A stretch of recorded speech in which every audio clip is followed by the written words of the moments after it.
এখন থেকে চারটা চ্যাপ্টার আলোচনা হবে এই বইয়ের শেষ পর্যন্ত। সেটা হলো চার ইমামের বিরুদ্ধে বিশেষভাবে নির্দিষ্টভাবে তাদের অভিযোগগুলো কি কি। ইমাম আবু হানিফা রাহিমাহুল্লাহর ব্যাপারে তাদের অভিযোগ কি, তারপরে আলোচনা হবে ইমাম মালিক রাহিমাহুল্লাহর ব্যাপারে, ইমাম শাফি রাহিমাহুল্লাহর ব্যাপারে এবং আহমদ বিন হাম্বল রাহিমাহুল্লাহর ব্যাপারে তাদের বিশেষ বা নির্দিষ্ট করে অভিযোগগুলো কি কি, এগুলো আলোচনা এবং খণ্ডন হবে এবং তারপরে উপসংহার হলে বই শেষ হয়ে যাবে ইনশাআল্লাহ। তো আমরা শুরু করছি। তারা ইমাম আবু হানিফা রাহিমাহুল্লাহ থেকে বর্ণনা করে যে তিনি হাদিস জাল করাকে জায়েজ বলেছেন। এই হলো তাদের একটা কি অপবাদ। এই মহান ইমামের ইলম, তার দিনদারি, পরেশগারি এবং আলেমদের কাছে তার গ্রহণযোগ্যতা তাদের এই অপবাদকে মিথ্যা প্রমাণিত করার যথেষ্ট। মানে তিনি যদি হাদিস জাল করাকে জায়েজ বলতেন তো অন্যান্য আলেমরা কি বোঝে না? তারা তাকে কেন এমন একজন লোককে সম্মান করবে, তাই না? অথচ অন্য আলেম ওলামাগণ, বরেণ্য আলেম ওলামাগণ তার প্রতি সম্মান শ্রদ্ধা বজায় রেখেছেন এবং তাকে গ্রহণ করেছেন। তো এটি যথেষ্ট যে না, এই দাবি সত্য নয়। হাদিস দুর্বল হওয়ার ব্যাপারে কথা বলা আর হাদিস জাল করাকে জায়েজ বলা, এই দুটো কি এক জিনিস? মোটেও এক জিনিস না। পাঠক এবারে সতর্ক থাকুন, অর্থাৎ আমরা যেন সতর্ক থাকি। হ্যাঁ, জাল জয়ীফের ব্যাপারে কিছু কথা থাকতে পারে, হ্যাঁ, তো এই ব্যাপারে থাকতে পারে, কিন্তু তাই বলে জাল করাকে জায়েজ করবে এটা হতে পারে না। কুলানি তার কাফি নামক গ্রন্থে, মানে শিয়াদের রাফিজিদের ইমাম বা আলেম কুলানি তার কাফি নামক গ্রন্থের মধ্যে সামাআহ ইবনে মেহরান থেকে বর্ণনা করেন। তিনি তাদের সপ্তম নিষ্পাপ ইমাম আবুল হাসান মুসা আলাইহিস সালাম থেকে বর্ণনা করেন। তিনি বলেন যে কেউ যদি তোমাদেরকে এমন হাদিস শোনায় যা তোমরা জানো তাহলে তা গ্রহণ করো, আর কেউ যদি এমন কোনো হাদিস শোনায় যা তোমরা জানো না তাহলে সে হাদিস হলো এই। তিনি হাত দিয়ে মুখের দিকে ইশারা করলেন। তিনি বুঝাতে চাইলেন যে সে হাদিস মিথ্যা। আচ্ছা, মানে তোমরা চেনো না, জানো না, এরকম করে হাদিস শুনলে ওটা মিথ্যা আর কি। অতঃপর বললেন যে আবু হানিফার উপরে আল্লাহ লানত হোক, সে বলল আলী আলাইহিস সালাম এই মত পোষণ করেন আর আমি অন্যান্য সাহাবীরা এই মত পোষণ করি। তার মানে আলী রাদিয়াল্লাহু আনহু বলে গেছে যে তোমরা শোনো নাই এমন হাদিস যে বলবে তার উপর লানত বা তারটা গ্রহণ করবে না, আর ইমাম আবু হানিফা এই কাজ করে এই জন্য তার উপর লানত। কথা সত্য মতলব খারাপ। আলী রাদিয়াল্লাহু আনহু জাল হাদিস যারা গ্রহণ করে তাদের লানত করতেই পারে।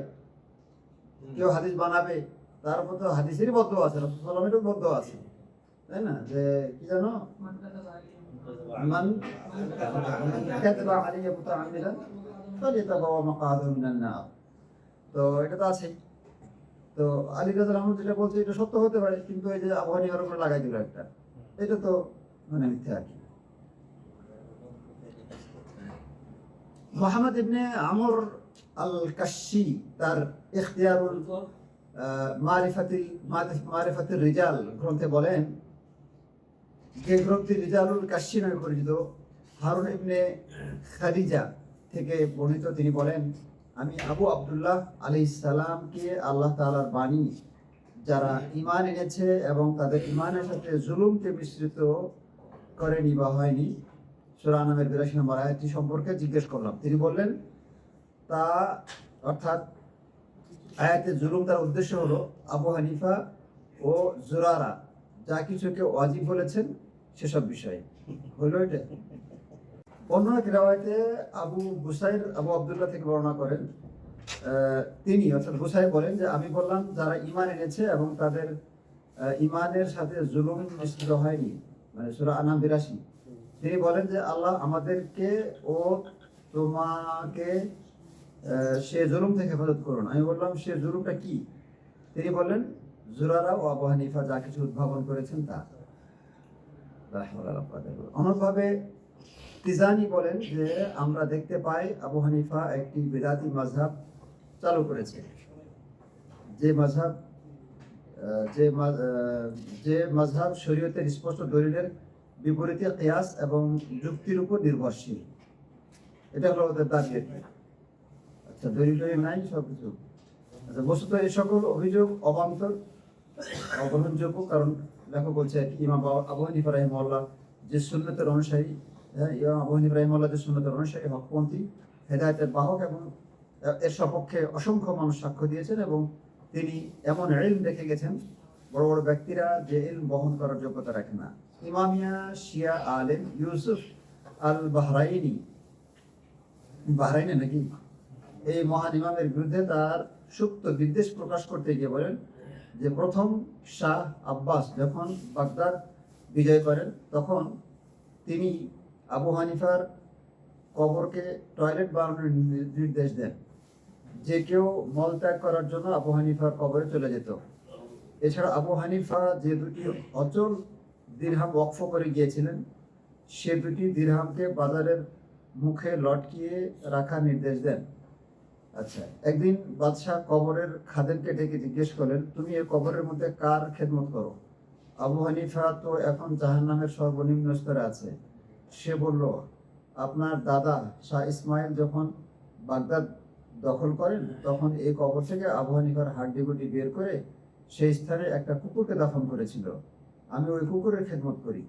তার কথা সত্য ছিল, কারণ মরহুম শাহ ইসমাইল বাস্তবিকই এমনটি করেছিলেন। সে কত জঘন্য, কত বর্বর অধ্যায় চলে গেছে।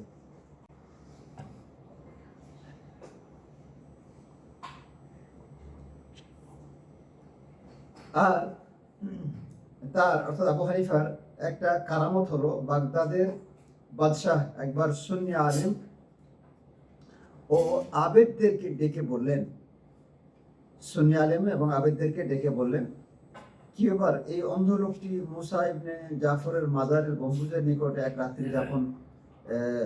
রাত্রি যাপন করে তার দৃষ্টিশক্তি ফিরে পেল। আবু হানিফাকে ইমামে আজম বলা হয়, কিন্তু আমরা তার ব্যাপারে এরকম কোনো কারামতের কথা শুনি না কেন? তখন উপস্থিত লোকেরা জবাব দিল যে আবু হানিফার বরকতেও এরকম ঘটনা ঘটতে পারে। বাদশাহ বলল, তাহলে আমি এরকম একটা কারামত দেখতে চাই, যেন আমি দিনের ব্যাপারে স্পষ্ট জ্ঞান নিতে পারি। তখন তারা একজন গরিব লোকের কাছে এসে বলল, আমরা তোমাকে এত এত দিরহাম ও দিনার দিব, তুমি বলবে যে আমি অন্ধ। লাঠি ঠেক দিয়ে 2-3 দিন তুমি হাঁটবে, তারপর জুমার রাত্রিতে আবু হানিফার কবরের কাছে গিয়ে রাত্রি যাপন করবে। সকাল হলে বলবে, আলহামদুলিল্লাহ, এই কবরওয়ালার বরকতে আমি নিরাময় লাভ করেছি। সে তাদের কথা মতো ওই রাত্রিকে আবু হানিফার মাজারের গম্বুজের নিচে যাপন করলো। যখন সকাল হলো, সে লোকটি সম্পূর্ণ অন্ধ হয়ে গেল। তখন সে চিৎকার করে বলল, ও লোকেরা, তোমরা শোনো, এরকম আমার কাহিনী। আমি পেশাজীবী মানুষ, আমার পরিবার পরিজন আছে। এভাবে তার খবর বাদশার কানেও গেল। তখন বাদশাটাকে ডেকে পাঠালেন এবং তার কাছে তাদের দুর্বিসন্ধির কথা শুনলেন। তারপর বাদশাহ তাদেরকে বাধ্য করলেন আজীবন সে লোকটার জীবিকার ব্যবস্থা করতে।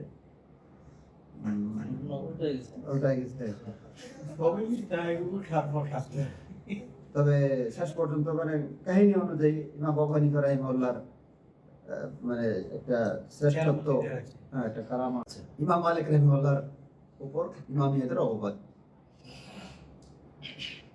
বাজির আসিরাতুল মুস্তাকিম গ্রন্থে এসেছে, জাফর ইবনে আবি সুলাইমান ইমাম মালিককে প্রহার করেন।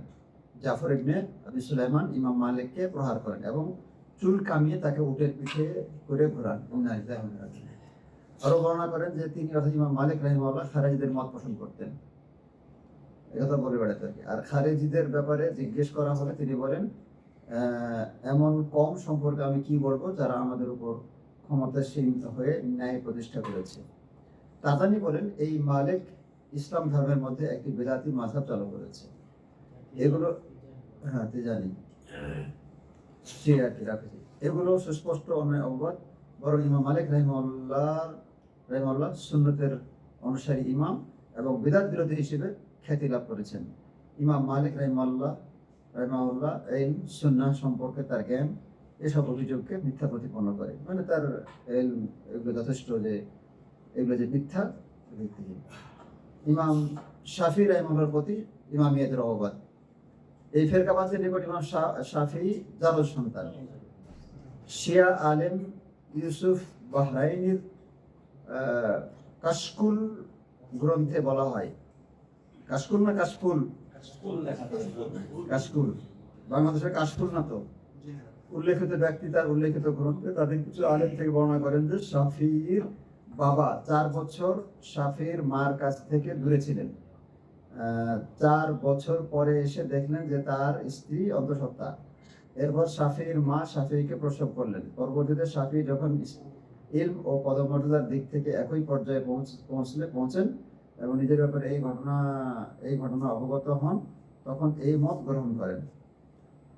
তাদের কোনো প্রাজ্ঞ আলেম এই ঘটনাকে এভাবে ব্যাখ্যা করেন যে যেহেতু আবু হানিফা জীবিত ছিলেন, তাই শাফি 4 বছর মায়ের পেটে আত্মগোপন করে থাকেন। যখন আবু হানিফার মৃত্যুর কথা জানতে পারেন, তখন এই জগতে বের হন, যেন দুই ইমামের সম্মিলন না ঘটে। আল্লাহ আপনাদের রহম করুন। একটু লক্ষ্য করে দেখুন কি মোবারকময় এই নবজাতক, কেমন সতী এই মহিলা, কিভাবে এই শিশুটাকে তার স্বামীর বলে চালিয়ে দিল। যে কারণটা উল্লেখ করা হলো তাও বা কেমন, তাদের মাযহাবের একজন ইমামের ব্যাপারে কিভাবে তারা এমন একটা খোঁড়া কারণ মেনে নিতে পারলো। ইমামিয়াতের স্ববিরোধিতার একটা দৃষ্টান্ত হলো তারা ইমাম শাফিকে শিয়া ও রাফিজি বলে অভিহিত করেন। সমালোচনা করে, আবার তাদের লোকও করে। এ ব্যাপারে ফাহরাসাত কিতাবের লেখক ইবনে নাদিম বলেন যে শাফি ছিলেন কট্টর শিয়া। একবার এক ব্যক্তি তাকে একটা মাসআলা জিজ্ঞেস করলে তিনি তার জবাব দেন। তখন লোকটি বলল, আপনি আলী ইবনে আবি তালিব রাদিয়াল্লাহু আনহুর মতের খেলাফ করলেন। তিনি বললেন যে পারলে তুমি আলী ইবনে আবি তালিব রাদিয়াল্লাহু আনহু থেকে তা সাব্যস্ত করো, তাহলে আমি আমার গাল মাটিতে রেখে বলবো আমি ভুল করেছি এবং আমি আমার মত ত্যাগ করে তার মত গ্রহণ করব। ইমামিয়াতের জনক ব্যক্তি নিজের পক্ষ থেকে কতগুলো পংক্তি বানিয়ে ইমাম শাফির কবিতার পংক্তির সাথে জুড়ে দেওয়ার চেষ্টা করে। ইমাম শাফি তার কবিতা বলেছেন, ও আরোহী, মিনা থেকে যাওয়ার সময় তুমি মুহাসাবে একটু বিরতি করো। সেখানকার খাইফের অধিবাসী ও চলমান লোকদের কানে কানে বলো, এবং ওষাকালে যখন মিনার উদ্দেশ্যে সমুদ্রের উর্মিমালার ন্যায় মানুষের ঢল নামে, তখন তুমি খাইফে অবস্থানরত ও দণ্ডায়মান ব্যক্তিদের মাঝে ঘোষণা করে দাও, মোহাম্মদের বংশধরদের ভালোবাসা যদি রাফিজিবাদ হয়, তাহলে যে ইনসান সাক্ষী থাকুক আমি রাফিজি। এটা তো আর রাফিজিকে সাপোর্ট করা হলো না, তাই না? কারণ মোহাম্মদ সাল্লাল্লাহু আলাইহি ওয়াসাল্লামকে ভালোবাসা, তার পরিবারকে ভালোবাসা, এটা হানাফি হোক হলে আমি হানাফি, শাফি হলে আমি হানাফি, যেটা বলবেন, কারণ এটা তো আমার ইমান। আচ্ছা, এটা তো হলো তার আসল কথা। তারপরে মানে যুক্ত করছে আর কি,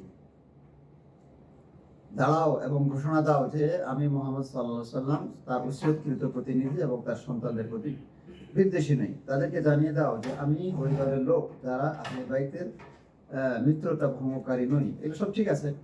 বলে দাও যে তোমরা আলীর উপরে অন্যদের যে প্রাধান্য দিয়েছো এর প্রতি ইবনে ইদ্রিস সন্তুষ্ট নয়। এইটা বাড়াই দিতে। এছাড়া তারা আরো কিছু কবিতার পংক্তি অসৎ উপায়ে ইমাম শাফির নামে চালিয়ে দিয়েছে, যেমন আমার শাফাআতকারী হচ্ছেন আমার নবী, বুতুল হায়দার নবীজির 2 নাতি, সাজ্জাদ, বাকের, আল মাজদি, আচ্ছা জাফর বাগদাদের দীর্ঘকাল বসবাসকারী, রেজা তার কলিজার টুকরারা, 2 আসকারি এবং মাহাদি। আচ্ছা, আমার ধর্ম হচ্ছে শিয়াবাদ, আমার পরিবার পরিজন মক্কাতে এবং বাড়ি হচ্ছে আসকালান। আসকালান কোথায় বলতো?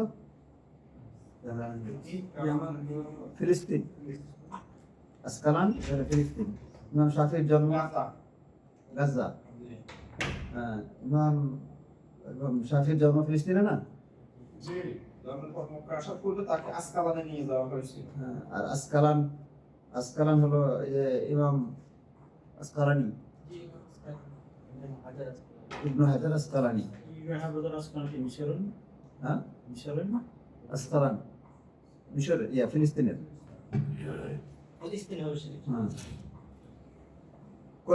কতই না উত্তম আমার জন্মস্থান, কতই না গৌরবময় আমার মাযহাব হচ্ছে জগতের সেরা মাযহাব।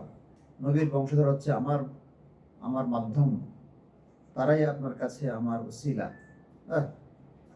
আমি আশাবাদী আগামী করলো আমার আমলনামা ডান হাতে দেওয়া হবে। একবার ইমাম শাফি রাদিয়াল্লাহু আনহুর সাথে খলিফা হারুন রশিদের কিছুটা ভুল বুঝাবুঝি হয়েছিল। খলিফার প্রতি অবাদ দেওয়া ও খলিফাকে উৎখাতের অভিযোগে ইমাম শাফিকে আরো 10 জন আলহুইর 10 জন আলাউইর সাথে বাগদাদের খলিফার দরবারে ধরে আনা হয়। এই ঘটনাকে ইমামিয়া শিয়াদের অনেক দলিল হিসেবে পেশ করে যে ইমাম শাফি রাদিয়াল্লাহু আনহু শিয়া ছিলেন। এই অভিযোগে জবাব হচ্ছে, ইমাম শাফির প্রতি রাফেজিদের যে অভিযোগ তোলা হয় তা তার সম্পর্কে সহিহ সনদের ভিত্তিতে যে অগণিত অসংখ্য মুতাওয়াতির বর্ণনা এসেছে এবং তার যেসব বাণী সংগৃহীত আছে তার সাথে সম্পূর্ণ সাংঘর্ষিক।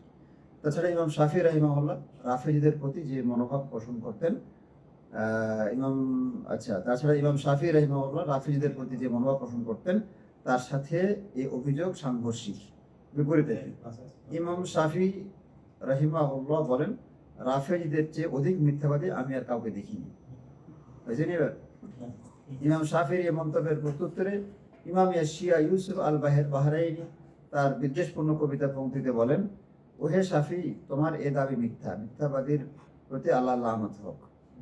এতে আবার শাফি শিয়াও দাবি করে, বরং তোমার কাছে তোমার ওস্তাদদের ভালোবাসা একদিকে আর আহলে বাইতের প্রতি বিদ্বেষ একদিকে, এটা বলে গালি দিছে।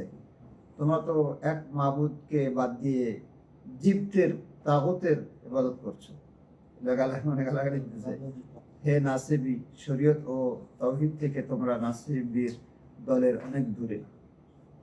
তোরা সামেরির সাথে গোবৎসকে ইমাম আলী ইবনে আবি তালিবের উপর অগ্রগণ্যতা দিয়েছিস।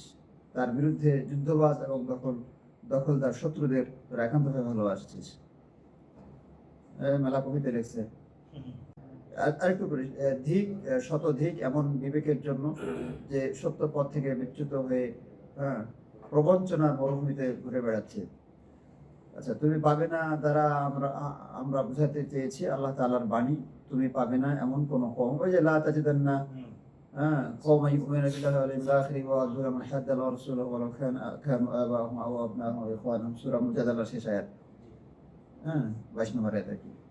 তো আল্লাহ বলছেন যে হে রাসূল, তুমি এমন কওম পাবে না যারা আল্লাহ এবং আখিরাতকে বিশ্বাস করে, তারা তাদের এমন কাউকে তারা বন্ধু হিসেবে গ্রহণ করবে না যারা যারা আল্লাহ এবং তার রাসূলের দুশমন, তারা বাপ হোক আর ভাই হোক আর যেই হোক না কেন, তাই না, তাদেরকে বন্ধু হিসেবে গ্রহণ পাওয়া যাবে না। অর্থাৎ এমন ব্যক্তি মুমিন নয়, তার ইমানের দাবি নির্জলা মিথ্যা। অনুরূপভাবে যে ব্যক্তি কাউকে ভালোবাসার দাবি করে আবার তার ভালোবাসার মানুষের শত্রুদের সাথেও ভালোবাসা রাখে, সেও মিথ্যা। আচ্ছা, এই হলো ইমাম শাফি। এবার আমরা ইমাম আহমদ বিন হাম্বল, এটা পড়ে মনে হয় শেষ হয়ে যাবে আর কি। ইমাম আহমদ রাদিয়াল্লাহু আনহুর প্রতি তাদের একটা অবাদ হলো, তিনি আলী রাদিয়াল্লাহু আনহু এর প্রতি বিদ্বেষ পোষণ করাকে ওয়াজিব বলেছেন। অভিযোগ, এরা এত মিথ্যা কথা বলে। এভাবে 12 ইমামি শিয়া বাজি বলেন, ইমাম আহমদ থেকে বর্ণিত, তিনি বলেন যে কোনো লোক ততক্ষণ পর্যন্ত সুন্নি হবে না যতক্ষণ পর্যন্ত না সে আলী রাদিয়াল্লাহু আনহুর প্রতি সামান্যটুকু হলেও বিদ্বেষ পোষণ করে, এবং সে দাবি করে যে মুসনাদে জাফর নামে একটা কিতাব আছে, সেই কিতাবে বর্ণনাটি উল্লেখ আছে। এই অভিযোগের জবাব, কোনো ব্যক্তি যদি আপনাকে অজ্ঞাতনামা কোনো কিতাবের রেফারেন্স দেয় তা ন্যায়সঙ্গত নয়, এটা তো উচিত না। আর যে ব্যক্তি আপনাকে অস্তিত্বহীন কোনো কিতাবের রেফারেন্স দেয় তাহলে কি বলা যায়? বাজি ইমাম আহমদের নামে অভিযোগ দিতে গিয়ে যে কিতাবের রেফারেন্স দিল, এই নামে কোনো কিতাবের অস্তিত্বই নেই। তাছাড়া ইমাম আহমদ সাহাবীদের ফজিলত বর্ণনা শীর্ষক কিতাবে মানাকিবুস সাহাবা 199 পৃষ্ঠাব্যাপী শুধু আমিরুল মুমিনিন আলী ইবনে আবি তালিব রাদিয়াল্লাহু আনহুর মর্যাদা বর্ণনা করেছেন। তাহলে তাকে কেন পরিহার করবে, কেন গালি দিবে? ইমামিয়া শিয়া নেতা নিয়ামাতুল্লাহ জাজাইরি ইমাম আহমদের ব্যাপারে আরো বেশি কঠোর মন্তব্য করেছেন। সে বলেছে, ইমাম আহমদের নির্বুদ্ধিতা। ইমাম আহমদ বিন হাম্বল বর্ণনা করেন, যদি কোনো ব্যক্তি শপথ করে, আমি যদি আজ কোনো নির্বোধের সাথে কথা বলি তাহলে আমার স্ত্রী তালাক, এরপর সে যদি কোনো রাফেজির সাথে কথা বলে তাহলে তার শপথ ভঙ্গ হয়ে যাবে, কারণ রাফেজিরা ইমাম আলী আলাইহিস সালামের বিরোধিতা করে, যেহেতু তিনি মানে আলী রাদিয়াল্লাহু আনহু, আবু বকর এবং ওমরের ব্যাপারে রাসূলুল্লাহ সাল্লাল্লাহু আলাইহি সাল্লাম থেকে বর্ণনা করেন যে তিনি রাসূলুল্লাহ সাল্লাল্লাহু আলাইহি সাল্লাম বলেছেন, তিনি সাল্লাল্লাহু আলাইহি সাল্লাম বলেছেন এই দুজন হচ্ছে জান্নাতের প্রৌঢ় ব্যক্তিদের সর্দার। আর রাফেজিরা এই দুজনকে গালি দেয়। আমি নেমাতুল্লাহ বলবো, যে ব্যক্তি এই হাদিস বর্ণনা করে ও বিশ্বাস করে সেই নির্বোধ, বরং সঠিক বর্ণনা মতে জান্নাতে কোনো প্রৌঢ় থাকবে না, শুধু ইব্রাহিম খলিল আলাইহিস সালাম ছাড়া। কিন্তু তাদের অর্থাৎ সুন্নিদের উদ্দেশ্য ছিল হাসান হুসাইনের সাথে টক্কর লাগানো, যেহেতু তারা দুজন জান্নাতের যুবকদের নেতা। এটা করতে গিয়ে তারা অচেতনভাবে স্ববিরোধিতার মধ্যে পড়েছে। আসলে নির্বোধ হচ্ছে সে ব্যক্তি যে বিধিবিধানের প্রণয়নের ক্ষেত্রে আল্লাহর সাথে টক্কর দিতে গিয়েছে, তার কুমতলব অনুযায়ী আমল করেছে এবং স্ত্রীহীন পুরুষের জন্য শ্বশ্রুবিহীন বালককে বিয়ে করা জায়েজ বলেছে। অনুরূপভাবে শিয়া নেতা এইসব কথাবার্তা অনুরূপভাবে শিয়া নেতা ইলালুশ শারঈ কিতাবের গ্রন্থকার বলেন,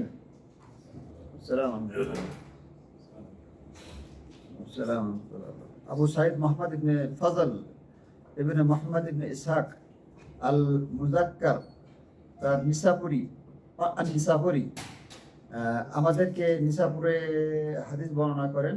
তিনি বলেন, আমি আব্দুর রহমান ইবনে মোহাম্মদ ইবনে মাহমুদকে বলতে শুনেছি। তিনি বলেন, আমি ইব্রাহিম ইবনে মোহাম্মদ ইবনে সুফিয়ানকে বলতে শুনেছি। তিনি বলেন, আলী ইবনে আবি তালেব আলাইহিস সালামের সাথে আহমদ ইবনে হাম্বলের শত্রুতার কারণ হলো তার নানাকে আলী ইবনে আবি তালেব নাহরাওয়ানের যুদ্ধের দিন হত্যা করেছিলেন। নাহরাওয়ান হলো যে খারিজিদের সাথে যুদ্ধ হয়েছিল, সেটা যে লোকটির দেহে মহিলার স্তনের মতো মাংসের টুকরা ছিল এবং সে ছিল খারিজিদের নেতা। তো এই দলে পাওয়া গেছে, এজন্য আলী ইবনে আবি তালেবকে এদেরকে খারিজি মানে আখ্যা দিতেছে আর কি। আবু সাইদ আমাদের কাছে বর্ণনা করেন যে ঠিক এই ঘটনাটি সে নিজে কানে ইব্রাহিম ইবনে মোহাম্মদ ইবনে সুফিয়ানের কাছ থেকেও শুনেছে।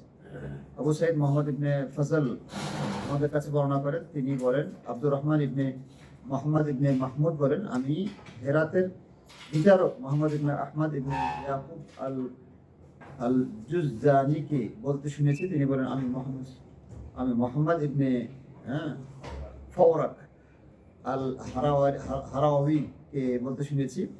তিনি বলেন, আমি আলী ইবনে খাশরামকে বলতে শুনেছি। তিনি বলেন, একবার আমি আহমদ ইবনে হাম্বলের মজলিসে উপস্থিত ছিলাম, তখন আলী আলাইহিস সালামের ব্যাপারে আলোচনা চলছিল। তখন তিনি মানে আহমদ ইবনে হাম্বল বলেন, যতক্ষণ পর্যন্ত না কোনো ব্যক্তি আলীর প্রতি সামান্যতম হলেও বিদ্বেষ পোষণ করবে না, ততক্ষণ পর্যন্ত সে অপরাধী হিসেবে গণ্য হবে। আলী ইবনে খাশরাম বলেন, তখন আমি বললাম, যতক্ষণ পর্যন্ত না কোনো ব্যক্তি আলী আলাইহিস সালামের প্রতি অধিক পরিমাণে ভালোবাসা পোষণ করবে না, ততক্ষণ পর্যন্ত সে অপরাধী হিসেবে গণ্য হবে। অন্য এক বর্ণনায় আছে, আলী ইবনে খাশরাম বলেন, তখন তারা আমাকে পিটিএম মজলিস থেকে বের করে দিল। হুসাইন ইবনে ইয়াহিয়া মানে সম্পূর্ণ উল্টা। হুসাইন ইবনে ইয়াহিয়া আল বাজারি আমাদের কাছে বর্ণনা করেন। তিনি বলেন, আমাদের কাছে আমার পিতা ইবনে আউনের মাধ্যমে আতা ইবনে সায়েদ থেকে বর্ণনা করেন। তিনি বলেন যে উবাদা ইবনে সামেত আমাদের কাছে বর্ণনা করেছেন রাদিয়াল্লাহু আনহু। তিনি বলেন, আমার পিতা আমার দাদার কাছ থেকে বর্ণনা করেন। তিনি বলেন, তুমি যদি দেখতে পাও যে কোনো আনসারি সাহাবী আলী ইবনে আবি তালেবের প্রতি বিদ্বেষ পোষণ করছে, তখন জেনে রাখো যে সে আগেই ইহুদি ছিল। শেষ কথা, সবশেষে এই রিসার্চ পেপারের সার সংক্ষেপ হিসেবে আমরা বলবো যে এটাই হচ্ছে আহলুস সুন্নাহ ওয়াল জামাতের 4 জন ইমামের প্রতি তথাকথিত 12 ইমামের অনুসারী ইমামি শিয়াদের দৃষ্টিভঙ্গি, যা তাদের কিতাবাদির গর্ভে লুপ্ত আছে। তাদের বড় বড় ব্যক্তিরা এ নিয়ে সাধারণ মানুষের সাথে কথা বলে না, যেন তারা শিয়া ও সুন্নিদের সাধারণ মানুষকে বিভ্রান্তিতে ফেলে রাখতে পারে। সার সংক্ষেপে আমরা এও বলবো যে আবু হানিফা, মালিক, শাফি, আহমদ ইবনে হাম্বল রাহিমাহুমুল্লাহ এই 4 জন ইমামের প্রত্যেককে আহলে সুন্নাহ এর ইমাম। আহলে সুন্নাহ জামাতের কি ইমাম। তাদের মাযহাবগুলো হচ্ছে কোরআন, সুন্নাহ ও সাহাবীদের মতামতের আলোকে ইজতিহাদ নির্ভর ফিকহি মাযহাব। অর্থাৎ কোনটা হালাল কোনটা হারাম এসব বিধিবিধান নিয়ে যে মাযহাবগুলো আলোচনা করা হয়, এই মাযহাবগুলোর মতভেদ এই মাযহাবগুলোর মধ্যে যে পারস্পরিক মতভেদ বা ধর্ম বিশ্বাস সংক্রান্ত, আচ্ছা হয়ে গেল মাযহাবগুলোর মতভেদ, আকীদা বা ধর্ম বিশ্বাস কোনো বিষয় নয়, মানে আকীদা নিয়ে কোনো বিভেদ নাই, ইখতিলাফ নাই আর কি। এটা হলো ফিকহ। যেহেতু ইসলামের ধর্ম বিশ্বাস একটাই, সবার আকীদা কি নিঃসন্দেহে ইমামিয়া শিয়াদের চাইতে আহলে সুন্নাহ, বিশেষ করে এই চারজন ইমাম আহলে বাইতের ইমামদের আরো বেশি ঘনিষ্ঠ অনুসারী এবং তাদের চাইতে আরো বেশি ভালোবাসা পোষণকারী। আহলে বাইত সম্পর্কে আলী রাদিয়াল্লাহু আনহু বলেন, ফাতিমা রাদিয়াল্লাহু আনহা বলেন, তাদের ব্যাপারে শিয়াদের চাইতে নিঃসন্দেহে এনারা কি অনেক ভালো, অনেক বেশি মানে ভালো আকীদা পোষণকারী। হ্যাঁ, যারা আহলে বাইতের ইমামদের নির্দেশ অমান্য করে তাদের ব্যাপারে বাড়াবাড়ি করে, যারা আহলে বাইতের ইমামদের নির্দেশ অমান্য করে তারা তাদের ব্যাপারে বাড়াবাড়ি করে। ঠিক আছে, যারা অমান্য করে তারা বাড়াবাড়ি করলো না, সেটা আর কি।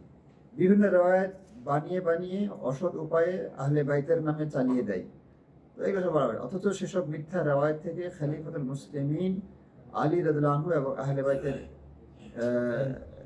ইলমদার দিনদার অন্যান্য ইমামরা সম্পূর্ণ মুক্ত। মানে তাদের নামে মিথ্যা বানিয়ে অনেক কিছু বলছে, এগুলো আসলে সঠিক নয় আর কি।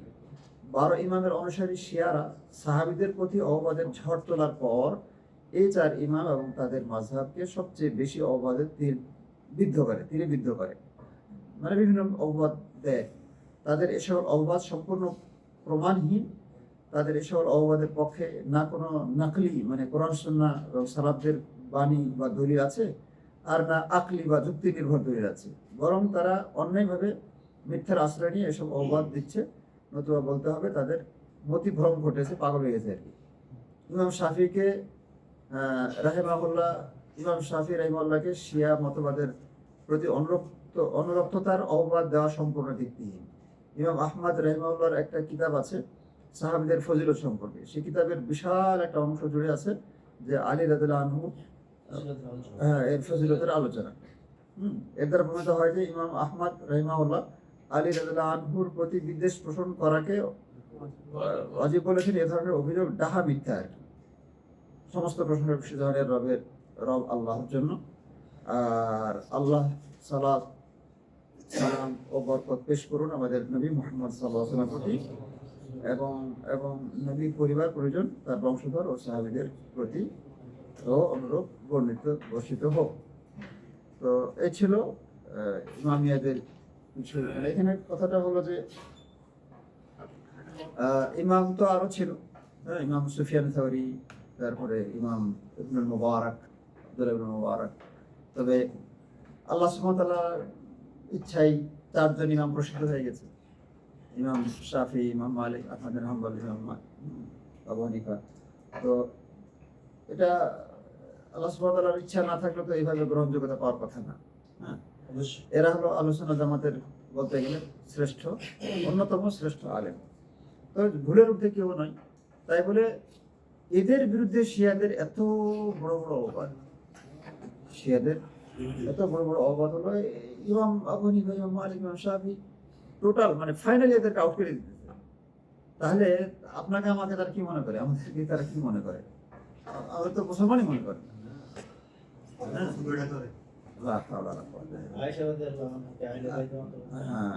আয়েশা নির্ভরযোগ্য মত অনুযায়ী আহলে সুন্নাত জামাত আয়েশা রাদিয়াল্লাহু আনহাকে আহলে বাইতের অন্তর্ভুক্ত মনে করে না এবং তার স্ত্রীদেরকে আহলে বাইত মনে করে না।